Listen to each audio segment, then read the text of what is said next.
ಎಲ್ಲರಿಗೂ ನಮಸ್ಕಾರ. ನಾನು ಸಂದೀಪ್ ಅಂತ. ನಾನು ಬಂದಿರೋದು ಬಿಜಾಪುರ ಡಿಸ್ಟಿಕ್ ಇಂದ.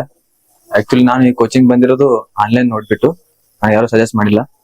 ಇಲ್ಲಿ ಬರ್ಬೇಕಾದ್ರೆ ಹೇಗಿರುತ್ತೋ ಅಂತ ಸ್ವಲ್ಪ ಡೌಟ್ ಇತ್ತು. ಆದ್ರೆ ಇಲ್ಲಿ ಬಂದು ಸಿದ್ಧಾರ್ಥ ಸರ್ ಹತ್ರ ಮೀಟ್ ಆದ್ಮೇಲೆ ಎಲ್ಲ ಡೌಟ್ ಎಲ್ಲ ಕ್ಲಿಯರ್ ಮಾಡಿದ್ರು. ಈ ರೀತಿ ಇರುತ್ತೆ, ಈ ರೀತಿ ಎಲ್ಲ ಫ್ಯಾಕಲ್ಟಿ ಇದಾರೆ ಅಂತ.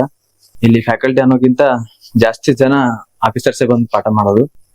ಕೆಲವೊಂದ್ ಜನ ಆಫೀಸರ್ಸ್ ಇದ್ದಾರೆ, ಮತ್ತೆ ಕೆಲವೊಂದ್ ಜನ ನಾಲ್ಕು ಸಲ ಇಂಟರ್ವ್ಯೂ ಅಟೆಂಡ್ ಮಾಡಿದ್ದಾರೆ. ಯಾವ್ದೇ ರೀತಿ ಏನು ಸಮಸ್ಯೆ ಇಲ್ಲ. ಮತ್ತೆ ಯಾವ್ದೇ ರೀತಿ ಡೌಟ್ ಇದ್ರು ಅವರು ಕ್ಲಾರಿಫೈ ಮಾಡ್ಕೊಡ್ತಾರೆ ನಮ್ಗೆ. ಮತ್ತೆ ಬೆಸ್ಟ್ ಅಂದ್ರೆ ಕನ್ನಡ ಇಂಗ್ಲಿಷ್ ಎರಡು ಲ್ಯಾಂಗ್ವೇಜ್ ಅಲ್ಲಿ ಪಾಠ ಮಾಡ್ತಾರೆ. ಇನ್ನೊಂದೇನ್ ಹೇಳ್ಬೇಕಂದ್ರೆ ಇದು ಸ್ಪೆಷಲಿ ಅಂದ್ರೆ ಕನ್ನಡ ಸ್ಟೂಡೆಂಟ್ ಗೆ ಹೆಲ್ಪ್ಫುಲ್ ಕೋಚಿಂಗ್ ಸೆಂಟರ್. ಮತ್ತೆ ಯಾವ್ದೇ ರೀತಿ ಏನು ಪ್ರಾಬ್ಲಮ್ ಇಲ್ಲ, ಎಲ್ಲ ಕ್ಲಿಯರ್, ಡೌಟ್ ಎಲ್ಲ ಕ್ಲಿಯರ್ ಮಾಡ್ಕೊಡ್ತಾರೆ. ಎಲ್ಲ ಒಳ್ಳೆ ಫ್ಯಾಕಲ್ಟೀಸ್ ಇದ್ದಾರೆ. ಮೆಂಟರ್ಶಿಪ್ಸ್ ಎಲ್ಲ ಪ್ರೊವೈಡ್ ಮಾಡ್ತಾರೆ. ಎಸ್ಪೆಷಲಿ ಸಿದ್ಧಾರ್ಥ ಸರ್ಗೆ ಥ್ಯಾಂಕ್ಸ್ ಹೇಳ್ಬೇಕು. ಈ ರೀತಿ ಒಂದು ಇನ್ಸ್ಟಿಟ್ಯೂಟ್ ಅನ್ನ ಅವ್ರು ಇದು ಮಾಡ್ತಾ ಇದ್ದಾರೆ.